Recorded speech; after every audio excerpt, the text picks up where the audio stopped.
Very good morning, very good evening to all. Jai Shri Krishna Guruji. Welcome to the Shri Eknathi Bhagwat Satsang.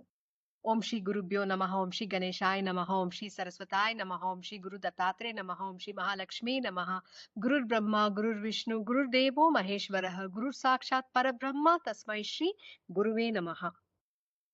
So today we are resuming the Eknathi Bhagwat Satsang, which we stopped last year in July. And I will be giving a small recap from where we stopped. Before that, what all the chapters we have done, a small recap, and then we will start from where we stopped, that is chapter 3.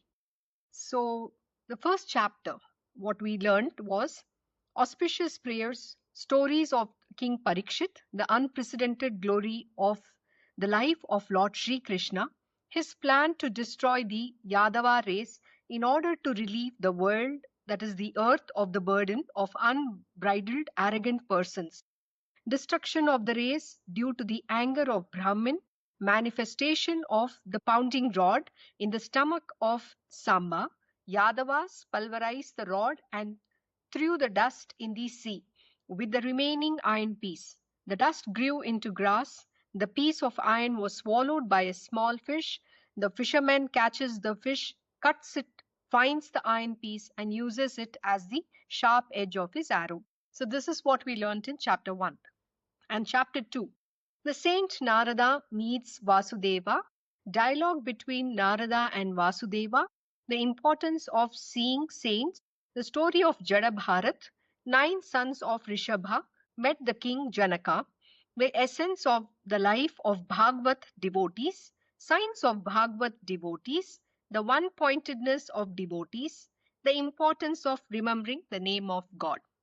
Then that was chapter 2, what we learned. Now chapter 3. Questions of the king Janaka continued up to chapter 5. The nature of Maya, the way towards liberation, the nature of God Narayana, the signs of Satguru, signs of ideal disciple, the attributes on action and inaction, the method and procedure of ritualistic worship, the various images of God. Now this is what we will be learning in chapter 3.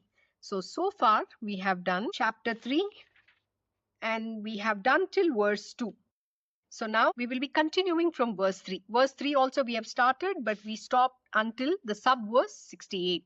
So today we will be doing Shri Eknathi Bhagwat chapter 3 and verse 3 onwards and subverse 69 onwards. Antariksha said, "Oh, the king of great arms, the original Purusha, who is the Atman of all beings, created by these all the great 5 elements, many beings of higher and lower categories by his own measurements and for the purpose of proving himself alone."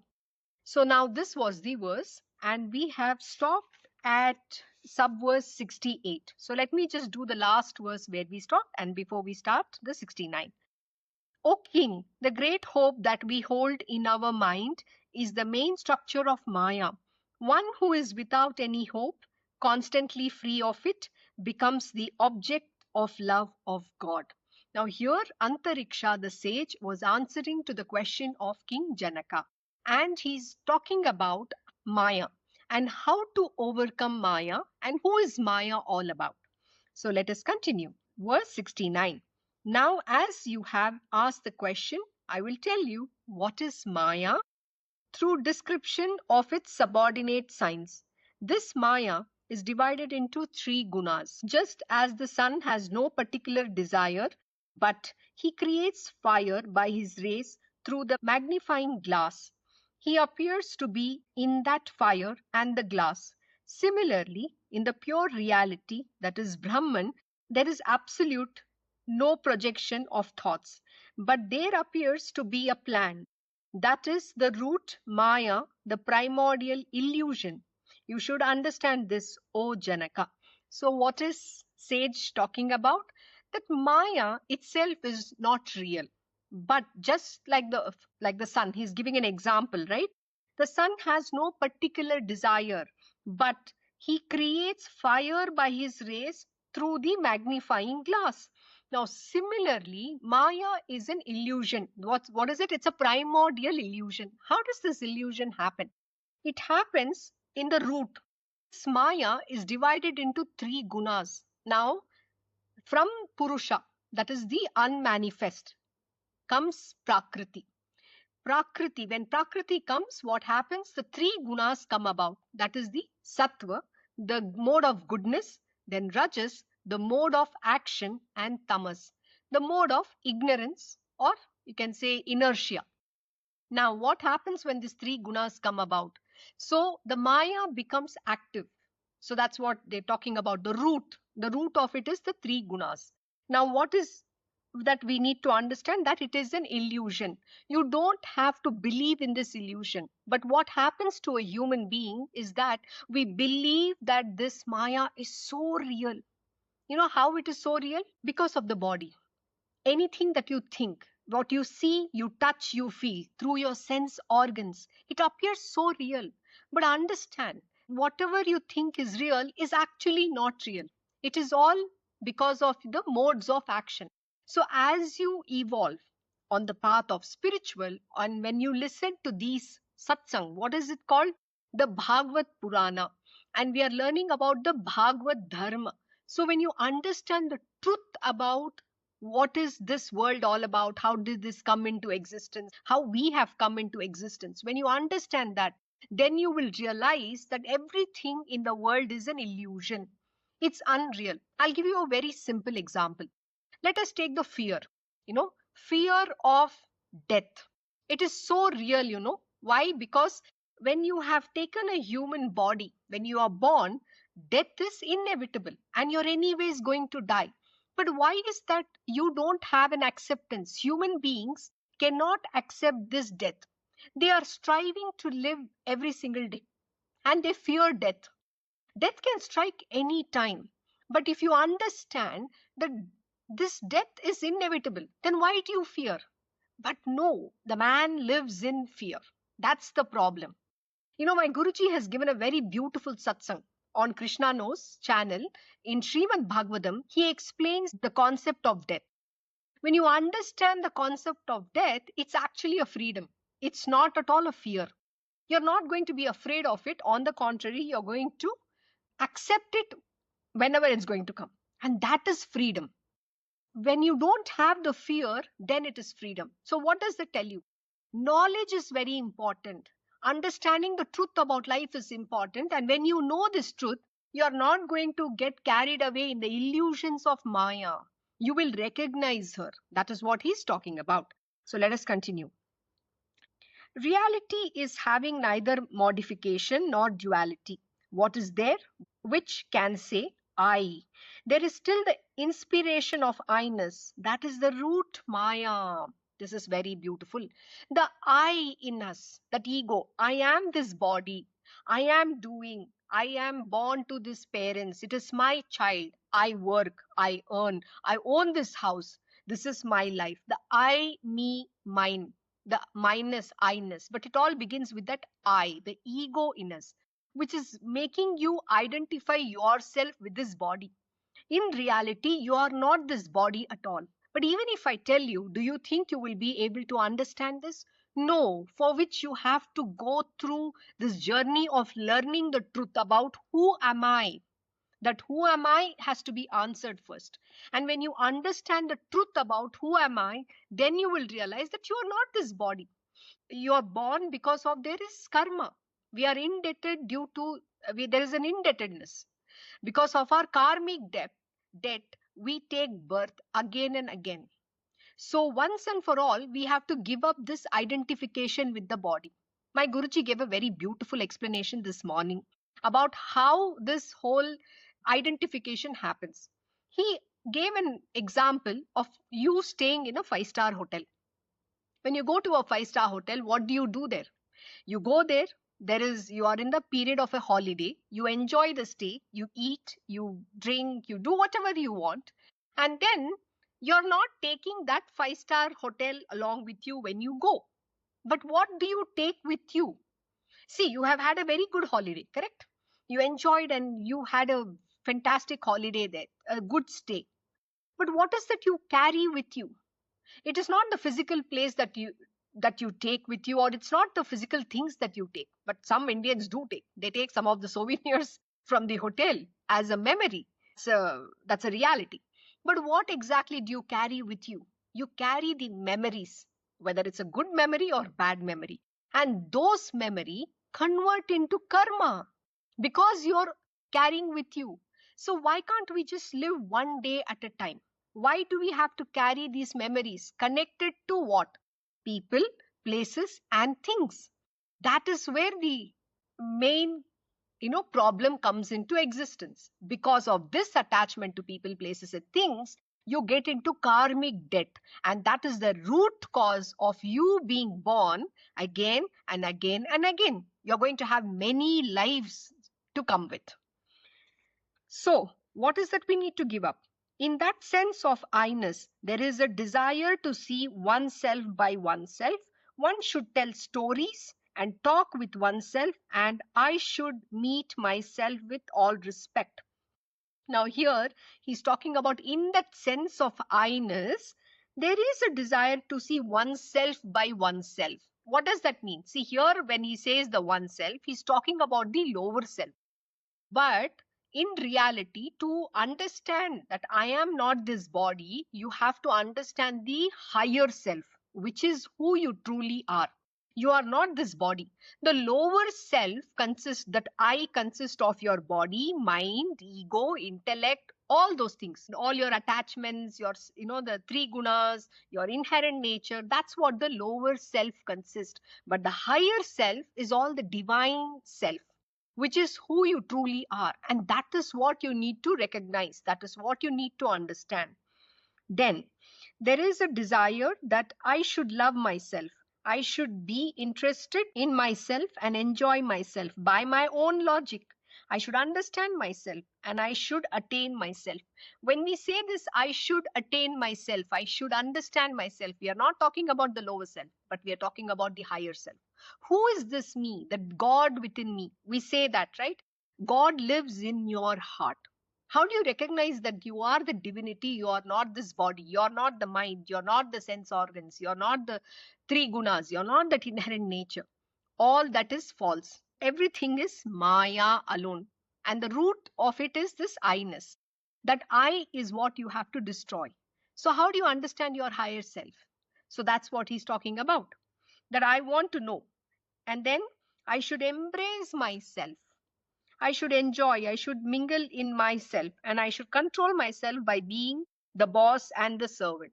So this both, that I am the boss, I am the servant, that I should be able to control. That is not so easy. See, it is an abstract. It's very dry. Even when I explain, it's not easy to understand till you don't go through the process of understanding this. See, Eknath Maharaj is explaining here.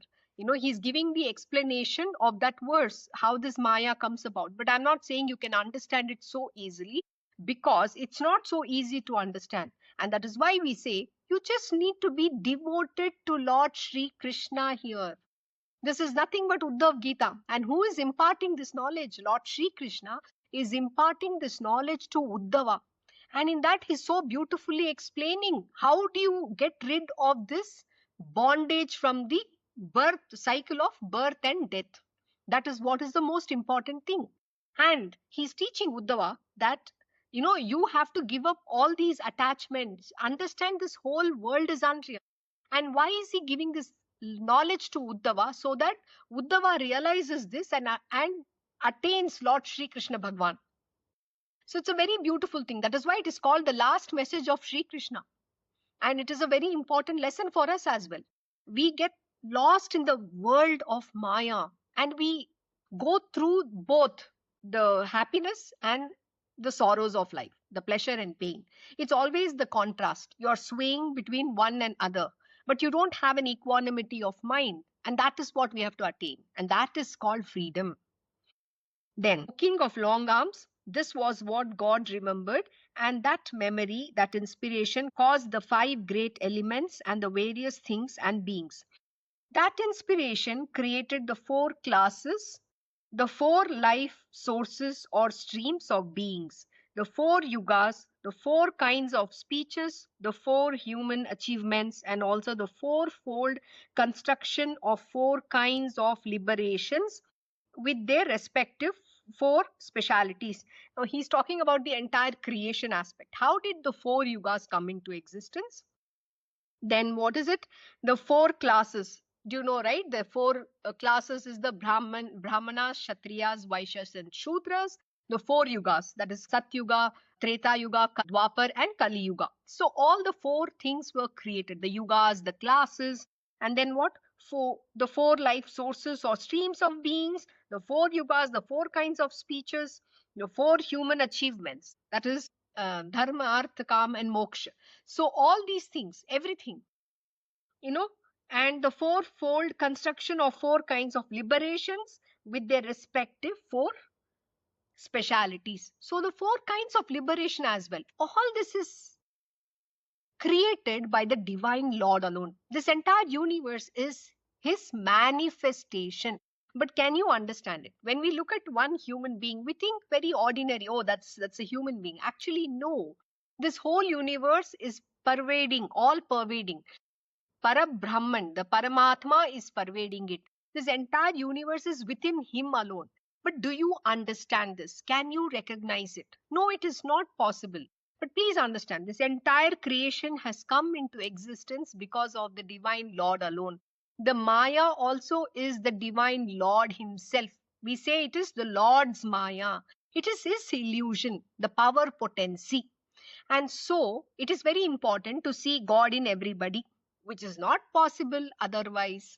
See, the beauty of devotion is that as we evolve on the path of devotion, when this devotion for Krishna Bhagwan deepens in your heart, the most important lesson which the Sadguru will give you, which is your real master, who will teach you to see God in every individual. We should never have any enmity, animosity, or bitterness, or hatred, or liking to anybody. Anybody. That is the truth. Everybody is a divine manifestation. There is God in each of them. Can you see God? So my Guruji will always teach us, see good in everyone. See Krishna Bhagwan in that individual. Why are we looking at what is their nature? Everybody behavior is based on their inherent nature. So why are we looking at how they behave, what they behave, they're right and wrong, I like this, I don't like this, all that is Maya. See, here he's given a beautiful thing, this whole creation, you can go listen to my Guruji's Bhagwatam Satsang. The entire process, whatever is mentioned here, he has given an in-depth explanation. I'm not going to go in deeper aspect of it, but there is an in-depth explanation if you would like to know. So kindly go listen to that. How this whole creation has come about, and understand that it is all the creation of God alone. So everything is God. Can you see God in everybody? This is the most important lesson for you to get rid of this I, the Maya that is covering you. That's the only way out. As you evolve on the path of devotion, my Guruji will always say, you have to see God in everybody. See Krishna in everybody. Don't say good, bad. That is the first thing we have to overcome. So always have equanimity of mind. Don't sway between something good happens. Don't sway even when something bad happens. Everything happens by the will of the divine Lord. The day you start accepting this, you have won half the battle. Then that inspiration created the three qualities or gunas and built three worlds. That inspiration created the functions of the three factors, viz. The knower, the knowledge, and the object to be known. And it also created the karma of three types. So all this is coming one at a time. You know what happened when the world came into existence, the yugas came, the four orders of life came. Then what was created? The inspiration created the three qualities in an individual, which is the gunas, like I said, the sattva, rajas, and tamas. Please understand, every individual at constantly have these three gunas acting in them. The most important thing for you to overcome Maya is to transcend these three gunas. That is the mode of goodness, action, and inertia or ignorance. How do you transcend this?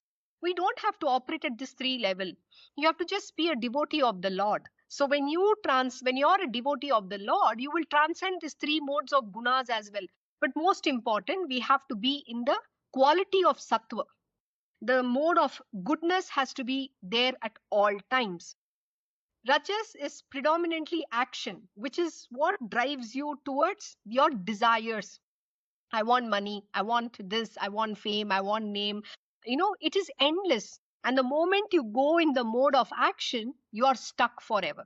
And what does tamas do?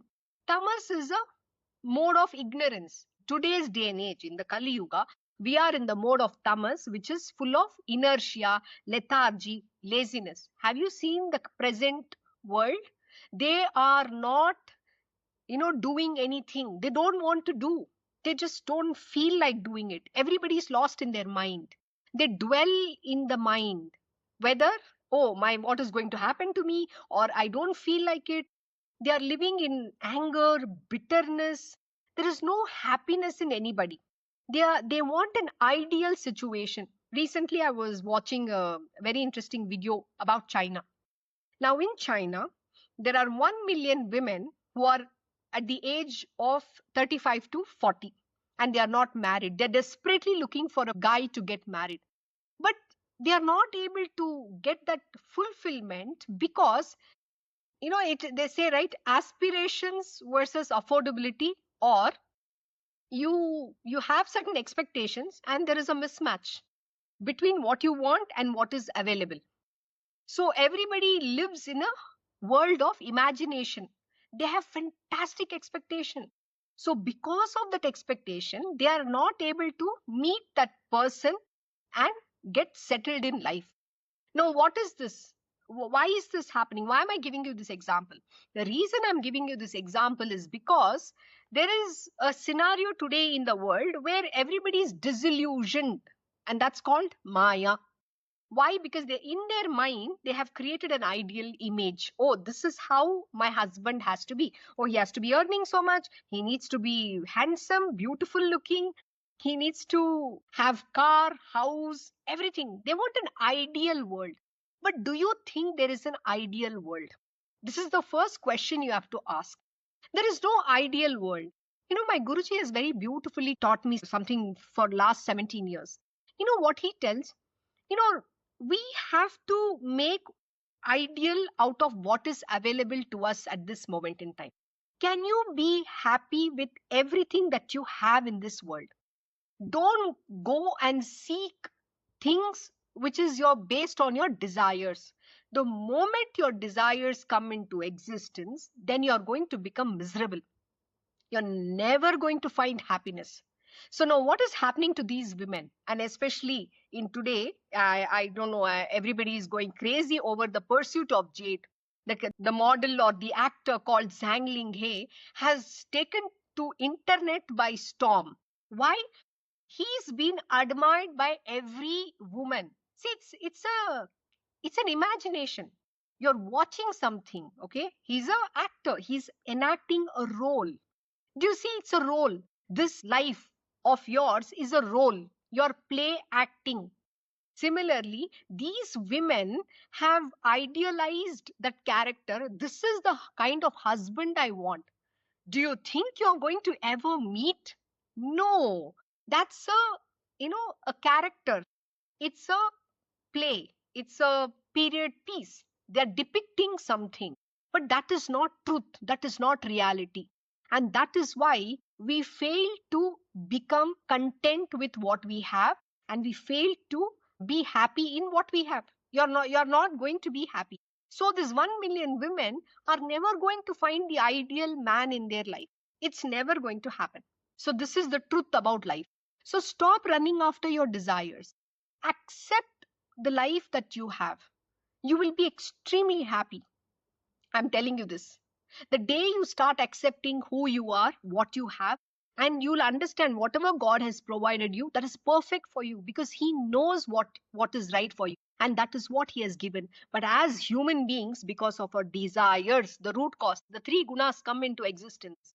And because of that, especially the rajas and tamas, you are never going to accept what you have. You're always going to aspire for something better.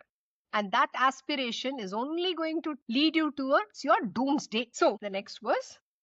Thus, that original inspiration became many forms in the one aloneness and that which is alone in all the varieties of beings is a completely unbroken continuity. There is space naturally in all the pots created by the potter. Similarly, Sri Hari is always in and out of all the five great elements and all the physical bodies. So, what does he mean? He's in and out. So, he's basically talking about, so here we say the three types of karma comes into existence, and then we are talking about the inspiration created the functions of the three factors called the knower, the knowledge, and the object to be known. That is created at the karma. Three types of karmas come into existence, and then thus the original inspiration has become many forms. So there are many forms in that one aloneness. So from just that one divinity, so many forms came into existence. And if you really like to know about it, you should go and listen to my Guruji's Satsang, that Srimad Bhagavatam, where he has very beautifully given how Lord created this entire universe and how everything was created so that we all can serve his purpose. But what happens the moment the mind comes into existence? You know, the I-ness, the moment the I-ness comes into existence, we believe I have to live a better life. I have this desire. I need to go after what I want. This I is so strong. And then it defeats the purpose of your existence itself. You're born to serve a purpose and you go off that path. And then it's a misery. Then it's you're born again and again and again. Not necessarily a human birth. Human birth comes with some great merit and grace and everything. But what happens? You're continuously being born either as an inanimate object or an animate object. And human birth with some grace. And that too, in that birth, instead of seeking why we are born as a human, the highest purpose of human birth is to release yourself, realize God. But we don't do that. We run after things and subject ourselves to many more lives. So this is what is happening.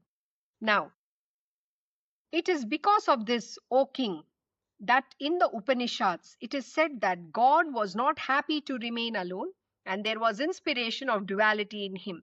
So what did God do? He was not happy to remain alone. He was alone, okay? There was nothing there. It was only him. And then he created. He wanted to understand himself. He wanted to experience himself. So that is why we say human beings are created in the very image of God. And what does he say here? See, God Sri Hari is always in and out of all the five elements, great elements, and the physical bodies as well. Which means what? It is telling you that God lives inside of you. What are you trying to look outside? Why are you getting carried away in this illusion of his world?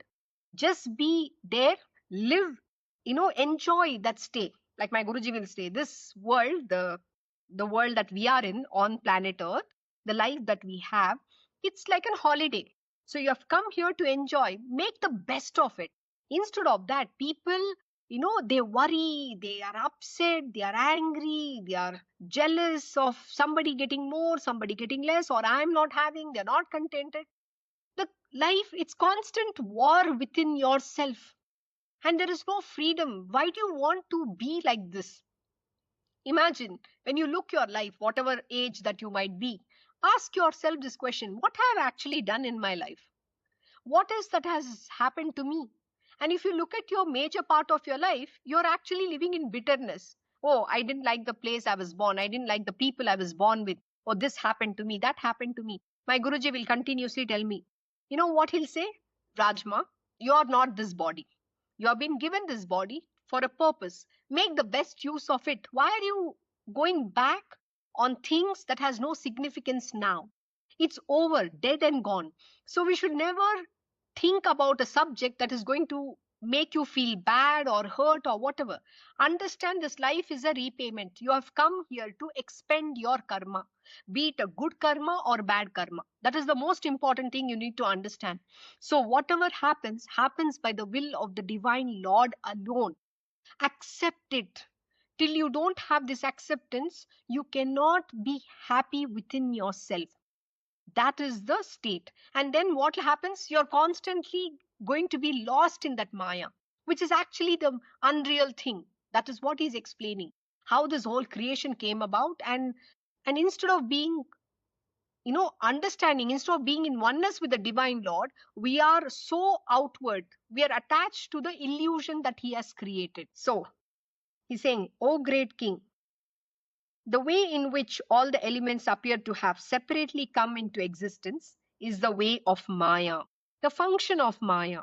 But this Maya cannot do anything to make by her power anything to shine, which is the real inspiration inherent in all the things and beings. The Paramatman, who is the energy itself, permeates in all the bodies of the beings." Very beautiful. See, Maya by herself cannot do anything, but who is the one who permeates and gives that energy, that life? That is the Paramatman. That is why we say God lives in your heart. Everybody, everything in this universe is the divine Lord himself. He has manifested himself, and he permeates, or he's all pervading. He's everywhere. That is why we say this. So for you to, when you accept, and for you to accept this is not easy. Yeah, they will say, "Oh, this is very abstract and it's not a real thing." No, that is the truth. When you start believing, when you start having faith, when you believe in it, you will see God in everything. You will be able to experience God, and you will understand everything happens by the will of the God alone, and that is the freedom. Then you're not going to be worried about anything. And most importantly, the one thing which a human beings worry is what is going to happen tomorrow. Oh, what happened yesterday? What is going to happen to me tomorrow? Tomorrow nobody has seen. Nobody has the knowledge about tomorrow. Okay, so why bother about what is going to happen tomorrow? We have to live in the now, here and the now. See, that is why we say live in the present. This present means what? It's a gift. So live in this beautiful moment of God given gift to you, and don't think about tomorrow. Everything is going to be beautiful. The day you start accepting and surrendering to the will of the divine Lord, you will have a very blissful life. And that blissfulness is what you will experience within. It is constant, and it is not a state of happiness. It's not a happiness. Happiness is a state of mind. And that state is based on what you have. What I'm saying is the material worldly happiness. That is not constant at all.